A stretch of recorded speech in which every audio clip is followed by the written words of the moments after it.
Amigos televidentes de Corprensa Colombia, de bogotanocturna.com, periódico Pregón Distrital y todos los afiliados en Colombia a nivel internacional de la Fundación y Periodismo Independiente de Corprensa Colombia. Me encuentro con el doctor Gilberto Ramírez Espinosa, docente, historiador y una personalidad de la Universidad Sergio Arboleda, quien escribe el libro El magnicidio de Álvaro Gómez Hurtado. Desde hace 27 años, un 2 de noviembre, precisamente en las instalaciones de la universidad, hacen un atentado contra el doctor Álvaro Gómez Hurtado. Sus opiniones y cómo encuentra usted hoy, después de 27 años, este magnicidio.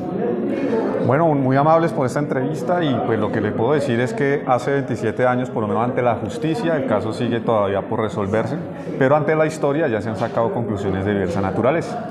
Esta investigación justamente responde a, en buena medida, una declaración que hicieron las FARC el pasado octubre de 2020, en los que asumen la responsabilidad sobre este asesinato. Y muchos de los que hemos estudiado este caso y demás, y por supuesto la familia que se ha encargado de liderar esta investigación, pues obviamente tienen muchas dudas sobre si esto fue posible o no. Nosotros aquí nos encargamos un poco de ver hasta dónde es que esto es posible, quedamos con más dudas que certezas y pues lamentablemente, a pesar de que la investigación nos dio todo un gusto poderlo hacer, seguimos concluyendo que el caso sigue en la impunidad. Es cierto, el caso sigue en la impunidad, pero además usted hace la exposición de motivos de 4 puntos muy interesantes dentro del libro. ¿Nos puede ampliar para que el televidente conozca un poquito la obra suya? Claro que sí, esto es una investigación que ustedes pueden encontrar, por cierto, en el repositorio institucional de la Universidad Sergio Arboleda, está totalmente en línea, en PDF, ustedes lo pueden consultar a gusto. Lo encuentran como El magnicidio de Álvaro Gómez, un estudio de memoria histórica, que se divide en 4 partes, donde nosotros en la primera abordamos quién era Álvaro Gómez, ¿sí? Una semblanza. Por ejemplo, destacamos que ya había sido víctima de la violencia política en pasadas oportunidades, sufrió el exilio, el secuestro, y en otras oportunidades inclusive se puso en riesgo su vida. Y en últimas, fue un gran político, un gran empresario de la cultura y la educación, como lo es dicho el día de hoy, una persona no solo fundador de esta casa de estudios en la que nos encontramos y que me honra pertenecer, sino un gran periodista, una persona que se ocupó en muchos frentes de formar la opinión pública nacional y, por supuesto, decidir en la toma de decisiones del país. Un político que muchos extrañan de esa naturaleza.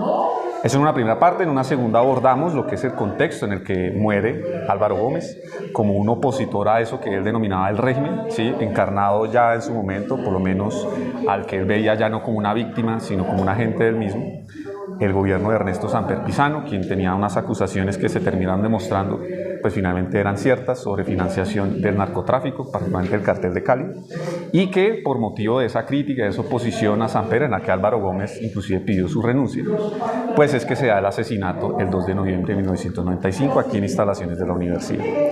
Y las 2 últimas partes nos detenemos a reconstruir el día de los hechos para la comunidad universitaria sergista, estudiantes, maestros, trabajadores y demás, que presenciaron el día de los hechos, que obviamente recuerdan lo que fue la muerte de un gran maestro, ¿sí? El que se encargó de denunciar lo que él denominaba la contracultura de la violencia y que paradójicamente pues terminó siendo víctima de ella. Y finalmente, a propósito de la responsabilidad de las FARC, pues, ¿qué nosotros pensamos al respecto? Y es que hay varios testimonios que nos dejan varias dudas, y yo lo resumo de esta manera. Asumir que 34 años después de un discurso que Álvaro Gómez dio en el 61 sobre las repúblicas independientes, las FARC las motivara para cometer su asesinato, pues nos cuesta mucho saber por qué entonces no lo hicieron a 30 o 20, 15 o inclusive en el mismo momento en el que pronunció el discurso. O bueno, en los momentos cercanos, porque claramente las FARC nacieron después, por lo menos con ese nombre, y además, ¿por qué después, 25 años después de haber cometido el asesinato, lo asumen la responsabilidad del mismo? Esto presenta muchas más dudas que certezas, y la gran conclusión que el día de hoy pudimos comunicar a quienes asistieron a este evento de lanzamiento del libro es si la organización conocida como FARC fue capaz de robar, de asesinar y demás, ¿por qué no va a ser capaz de mentir? Así es, muchísimas gracias. Doctor Gilberto queda cordialmente invitado, lo digo al aire, al programa Blanco y Negro que tenemos en el Centro Comercial Neos, piso 8 de la Avenida Jiménez con carrera 10ª. Allí están las instalaciones de Corprensa Colombia y queda cordialmente invitado a uno de los programas. Muchísimas gracias a ustedes. Doctor Rafael Gómez Martínez, muy buenas tardes. Buenas tardes. Estamos aquí en este momento en el lanzamiento del libro de El magnicidio de Álvaro Gómez Hurtado. Su opinión, cómo ve esta obra. Queremos compartir con todos los amigos. Hoy, 2 de noviembre de hace 27 años, estamos recordando la memoria y el pensamiento de Álvaro Gómez Hurtado. Vale, muchas gracias a todos los amigos de Corprensa, un saludo cordial. Sí, 27 años después estamos aquí en su universidad del doctor Álvaro Gómez Hurtado y el doctor Rodrigo Navera, conmemorando su presencia y su alma, su cuerpo y su espíritu. Y decía Martin Luther King que ya no me asustan los actos de la gente mala, sino la indiferencia de la gente buena. La indiferencia de la Fiscalía Nacional de la Nación, en cabeza del doctor Barbosa, frente al caso de Álvaro Gómez, es de verdad algo para lamentar, y queremos dar como familia nuestra voz de protesta frente a esta indiferencia en la cual ha sido sumisa desde hace 3 años. Más aún cuando en la Casa de Nariño, en su inauguración, el expresidente Duque, a la entrega de la presencia de su obra literaria, dio la orden al fiscal Barbosa para que este caso no quedara en impunidad. Y ya vamos para 3 años de la Fiscalía del doctor Barbosa y no hay un solo pronunciamiento, siendo además él egresado de esta universidad y además alumno de la Cátedra de Cultura. No deja de ser paradójico. Pero además este tema lo vamos a ampliar en el programa Blanco y Negro. Queremos que usted comparta su opinión personal con respecto a lo que escribe Gilberto Ramírez Espinosa. ¿Qué dice? Que dice sobre varios temas, 4 puntos muy puntuales de la investigación. Entonces, Okay. Con respecto a ello es el que profesor Ramírez Espinosa acaba de lanzar un ensayo con respecto al contexto histórico en el cual se desenvuelve, porque uno de los problemas que tenemos en la academia es precisamente ubicar en el contexto histórico a las nuevas generaciones. Y ya han pasado más de 27 años y la juventud que estaba en ese entonces, hoy en día ya son personas mayores, y la juventud de hoy en día no tiene claridad en el contexto. Yo considero que la academia en general debe hacer énfasis en el tema del contexto en el cual se desenvuelven los hechos para comprender lo que está sucediendo en el presente. Y el contexto en que nos encontrábamos hace 27 años fue precisamente un gobierno que fue elegido con dineros del narcotráfico, de cartel de Cálica, lo cual está comprobado en los anales del proceso 8000 como tal, y desde ahí vienen todos los males para la historia de Colombia reciente. Es muy cierto. De todas maneras, muchísimas gracias por esta entrevista y la ampliaremos en el programa, vuelvo y reitero, de Blanco y Negro. Dios permita, y así será. Muchas gracias a todos y un saludo cordial para todos los televidentes de Corprensa. Bien, amigos televidentes, seguimos aquí con las entrevistas hoy en el lanzamiento del libro de El magnicidio de Álvaro Gómez Hurtado en la Universidad Sergio Arboleda, escrito por Gilberto Ramírez Espinosa, un gran docente, profesor. Pero, doctor Gilberto Alzate Ronga, bienvenido. Su opinión sobre este acontecimiento desde hace 27 años, que hoy, 2 de noviembre, aún sigue impune.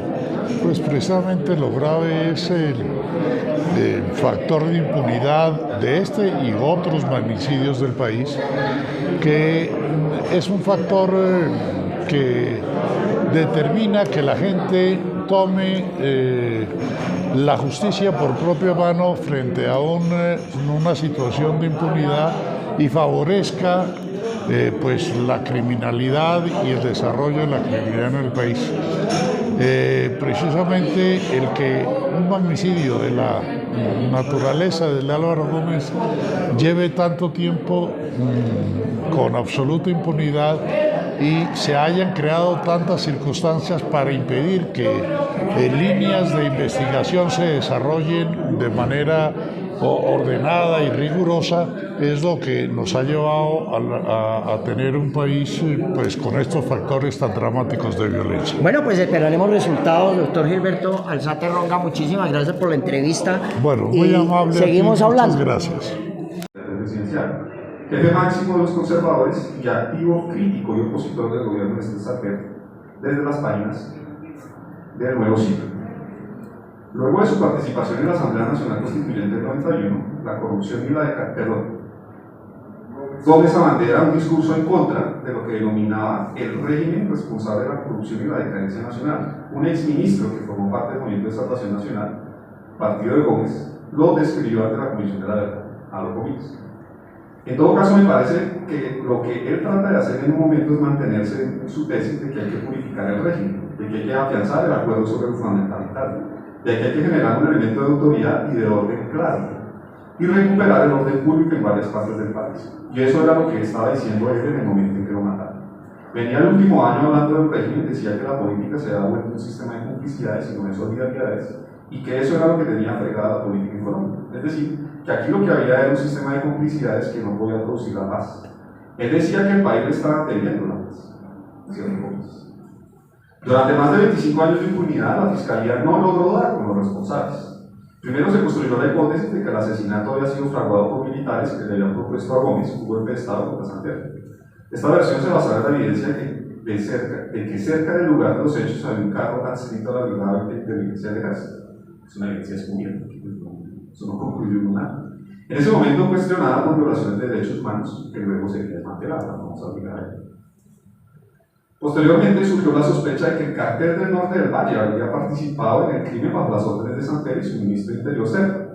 Esta hipótesis, que ha defendido la familia de Gómez, se basa en un testimonio ofrecido por el narcotraficante Luis Hernando Gómez, alias Rasmussen, quien aseguró que participaron tanto Orlando Henao, máximo jefe de este cartel, como el entonces coronel de la policía, Danilo González.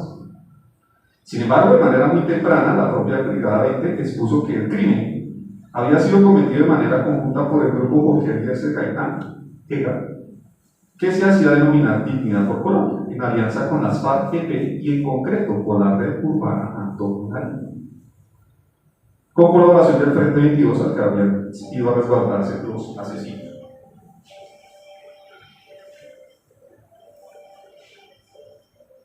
No obstante, esta probabilidad nunca fue considerada por la justicia. Años después, la correspondencia de Manuel Marulanda, publicada por las propias FARC, dejó entrever que esta organización fue la autora del atentado, pero esta pista tampoco se tuvo en cuenta.